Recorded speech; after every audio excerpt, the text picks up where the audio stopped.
नमस्कार। महाराष्ट्र की राजनीति में मचे बवाल ने एनसीपी सुप्रीमो शरद पवार और मुख्यमंत्री उद्धव ठाकरे की नींद उड़ाकर रख दी है, क्योंकि शिवसेना को हिंदुत्व और बंगवा समर्थी जनता जनार्दन ने नकार दिया है।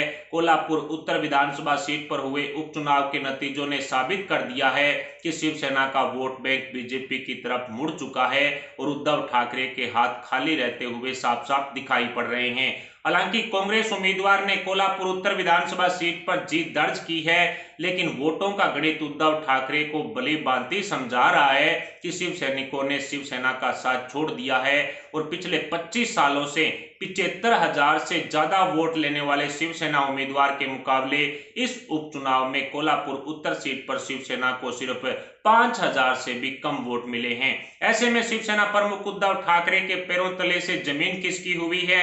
एक तरफ उद्धव ठाकरे ने सत्ता के लालच में आकर एनसीपी सुप्रीमो शरद पवार और सोनिया माता के सामने घुटने टेके, तो दूसरी तरफ शिव सैनिकों ने उद्धव ठाकरे का साथ छोड़ दिया, जिसका परिणाम इस उपचुनाव में देखने को मिला है। और राजनीति के ज्ञाताओं की माने तो बीएमसी चुनाव 2022 में शिवसेना का यही हाल होने वाला है। लेकिन उखाड़ दिया वाले पत्रकार संजय राउत के बेतुके बयानों की वजह से शिवसेना प्रमुख उद्धव ठाकरे सवालों के घेरे में गिरते हुए साफ साफ दिखाई दे रहे हैं। पिछले 2.5 सालों में उद्धव ठाकरे ने क्या खोया और क्या पाया है, इस पर हमें चर्चा करने की आवश्यकता नहीं है, क्योंकि उद्धव सरकार के कारनामों ने जनता जनार्दन को अच्छी तरह से समझा दिया है कि आघाड़ी गैंग की सरकार उनके लिए ठीक नहीं है। कभी उद्धव सरकार के मंत्री बड़े बड़े भ्रष्टाचारों को अंजाम दे रहे हैं, तो कभी उद्धव सरकार के गृह मंत्री पुलिस अधिकारियों को 100 करोड़ रुपए महीना वसूली करने का आदेश दे रहे हैं, तो कभी हरी टोपी पहनकर शिवसेना के बोंपू संजय राउत भगवान को बदनाम करने का काम कर रहे हैं, तो कभी आईटी विभाग की हाई लेवल रेड के तार मातोश्री से जुड़ जाते हैं, तो कभी आघाड़ी गैंग के नेताओं की आपसी फूट भी देखने को मिलती है। वैसे भी शिवसेना प्रमुख उद्धव ठाकरे अब दलदल की ओर फंसते हुए दिखाई दे रहे हैं, क्योंकि कोल्हापुर उत्तर और 2021 में नांदेड़ की एक विधानसभा सीट पर हुए उपचुनाव के नतीजों ने शिवसेना की सारी हेकड़ी निकाल कर रख दी है।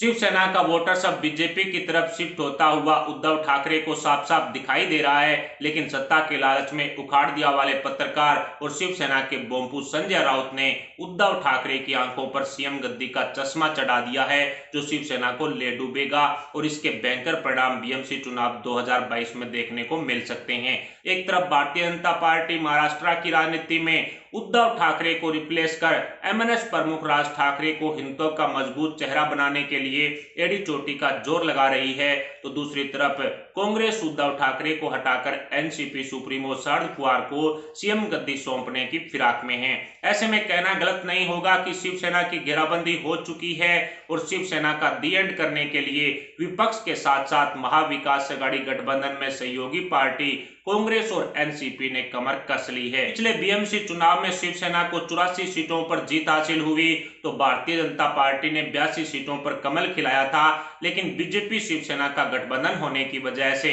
भारतीय जनता पार्टी ने बीएमसी में सत्ता हासिल करने के लिए किसी तरह की कोशिश भी नहीं की थी। लेकिन अब परिस्थितियां काफी बदल चुकी है, क्योंकि बीजेपी और शिवसेना ने अलग अलग रास्ते अपना लिए हैं। इसी स्थिति को ध्यान में रखें तो उद्धव ठाकरे और शिवसेना के लिए मुश्किलें बढ़ती हुई साफ साफ दिखाई दे रही है। एक तरफ महाविकास अघाड़ी गठबंधन में उद्धव ठाकरे से सीएम कुर्सी छीनने की मुहिम शुरू हो चुकी है, तो दूसरी तरफ बीएमसी कुर्सी से शिवसेना को उखाड़ फेंकने के लिए विपक्ष ने एड़ी चोटी का जोर लगा दिया है। अब देखना यह होगा कि शिवसेना के हाथ क्या लगेगा, या फिर उद्धव ठाकरे के हाथ खाली ही रहने वाले हैं। एक पुरानी कहावत है कि धोबी का कुत्ता ना घर का रहा ना घाट का। अब वही हाल शिवसेना का होने के कयास लगातार लगाए जा रहे हैं। कोल्हापुर उपचुनाव में भी शिवसेना को एक बहुत बड़ा झटका लगा है। वोट बैंक की राजनीति करने में माहिर शिवसेना प्रमुख उद्धव ठाकरे को राज ठाकरे भी कड़ी टक्कर दे रहे हैं। ऐसे में भारतीय जनता पार्टी ने राज ठाकरे के साथ मिलकर बीएमसी और महाराष्ट्र की राजनीति में शिवसेना को उखाड़ फेंकने के लिए कमर कस ली है, इसमें कोई शक नहीं है। फिलहाल महाविकास अघाड़ी गठबंधन में मचे बवाल पर आपके क्या विचार है, इस पर आप अपने विचार में कमेंट बॉक्स में जरूर बताएं। साथ ही वीडियो को लाइक करके हमारे चैनल को सब्सक्राइब जरूर करें, सब्सक्राइब के पास वाला बेल आइकन भी दबा लें। अभी के लिए इतना ही, मिलते हैं अगली बड़ी अपडेट अगली न्यूज के साथ। तब तक के लिए जय हिंद, जय भारत।